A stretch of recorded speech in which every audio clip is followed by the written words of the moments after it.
I am Rahul Mapari and going to discuss one more question of CSIR NET exam which is asked in December 2017 and question is of B part. Okay, question आप देखेंगे तो question ही बड़ा है, option तो बहुत छोटे छोटे हैं।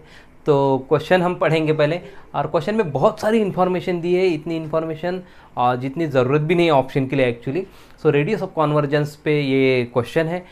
देखिए, let f be a holomorphic function in the open unit disc.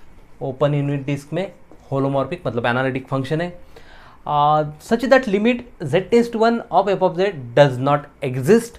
यही काम की इंफॉर्मेशन है। Let summation a n z raise to n be the Taylor series बोला है यहाँ पे, Taylor series of f about z equals to 0 and let r be its radius of convergence. Then radius of convergence क्या होगा, r equals to 0। r equals to 0 ये तो मैं discard कर ही देता हूँ, यहाँ पे टेलर सीरीज दिया है और टेलर सीरीज दिया है मतलब क्या, इसका radius of convergence greater than 0 तो है ही। तो r इक्वल्स टू 0 तो मैं डिस्कार्ड करता हूँ। r इक्वल्स टू 0 किसके लिए होता है, जो फंक्शन कहीं पे एनालिटिक ना हो, जो फंक्शन कहीं पे एनालिटिक नहीं है उसका रेडियस ऑफ कॉन्वर्जेंस आपको 0 मिलेगा। ओके, रेडियस ऑफ कॉन्वर्जेंस मतलब वो फंक्शन किसी पॉइंट के नेबरहुड में हम एक्सपांड ही नहीं कर सकते, तो रेडियस ऑब्वियसली 0 होगी। तो उस केस में हो जाता है, इस केस पे तो नहीं है। होलोमॉर्फिक दिया है, यूनिट अच्छे खासे नेबरहुड में दिया है, 0 के नेबरहुड में यूनिट डिस्क पे। ओके, सो इसलिए मैं फर्स्ट ऑप्शन डिस्कार्ड कर देता हूँ। नाउ समेशन एन, ओके, जो भी इंफॉर्मेशन है रेडियस ऑफ कॉन्वर्जेंस निकालना है। अभी क्या ये हो सकता है ऑप्शन बी। ऑप्शन बी क्या है, रेडियस ऑफ कॉन्वर्जेंस क्या होता है एक्चुअली, जो भी सर्कल ऑफ कॉन्वर्जेंस है ना उसकी रेडियस, जो भी सर्कल ऑफ कॉन्वर्जेंस है उसकी रेडियस मतलब रेडियस ऑफ कॉन्वर्जेंस। ऐसा तो होगा नहीं, मतलब r 0 to this 0 is less than r less than 1, ऐसा तो नहीं होगा। ओके, हम देखेंगे भी, हम एक्चुअल में जो भी है वो फाइंड आउट भी करेंगे। और ये r equals to 1 r greater than 1, तो देखिए कि क्या है। तो मैं वैसा टाइप का एक फंक्शन ही डिफाइन कर देता हूँ ना जो कि सारी की सारी प्रॉपर्टी सेटिस्फाई हो।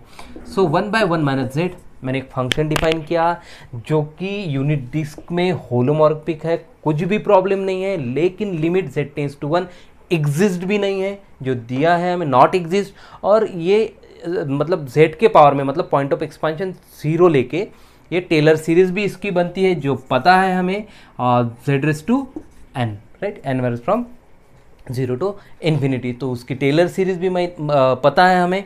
सो इसका रेडियस ऑफ, अभी देखिए एक क्वेश्चन मैंने डिस्कस किया था, उसकी लिंक आपको मिल जाएगी, रेडियस ऑफ कॉन्वर्जेंस इसी फंक्शन का निकाला था, वो भी क्वेश्चन पूछा था बी पार्ट में। Okay, so radius of convergence होता क्या है एक्चुअली, रेडियस ऑफ कॉन्वर्जेंस होता है पॉइंट ऑफ एक्सपांशन जो भी है आपका, पॉइंट ऑफ एक्सपांशन जो भी है उस पॉइंट ऑफ एक्सपांशन से लेके उस जो भी फंक्शन को नियरेस्ट सिंगुलैरिटी है, पॉइंट ऑफ एक्सपांशन से लेके जो भी पहले सिंगुलैरिटी आएगी उस बीच में जो डिस्टेंस है इसे बोलते हैं रेडियस ऑफ कॉन्वर्जेंस, और वो होता है, डिनोट करते हैं r से, और वो लिखते हैं इक्वल्स टू ये डिस्टेंस, राइट।